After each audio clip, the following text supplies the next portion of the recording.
Awesome. I don't care how old you are. I don't. Nice fish. Another dock bass.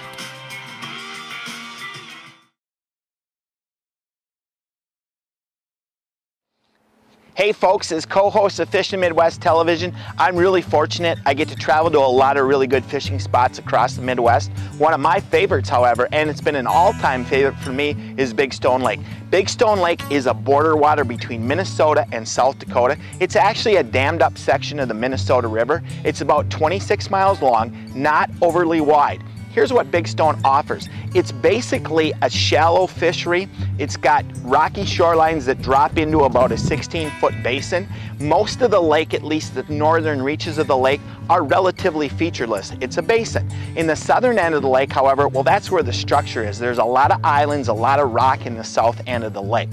Big Stone is known for two patterns. It's one of the go-to perch fisheries in the Midwest right now. In fact, we love going to Big Stone because there's a lot of perch and they're aggressive. Last winter, in fact, the new buckshot flutter spoon was lights out. What we would do is we'd get out on that basin, we'd look for fish with our electronics using the Vexilar. When we'd find them, we'd snap that buckshot flutter spoon and catch a bunch of them. But here's the key. The fish on Big Stone are on the move, so you have to stay on the move. Fish will be out in the basin, like I said. They'll get into an area, and it seems like they'll hold there for 2 or 3 days, and then maybe fishing pressure gets to them, and they start to scatter and they move. So you can go to an area, but you have to still stay on the move within that area to really pinpoint that school. Again, fish aggressively, like I said, the buckshot flutter spoon, and then when they get a little finicky, when they get pressured, going to tungsten. I like a Musca jig, load it with some spikes, and you'll catch the Big Stone perch. Big Stone's other noted fishery is the spring walleye pattern. What happens in Big Stone is Big Stone actually opens for fishing towards the end of April, so it's an earlier opener than the traditional inland Minnesota waters, so it's a chance to get a jump on walleye fishing.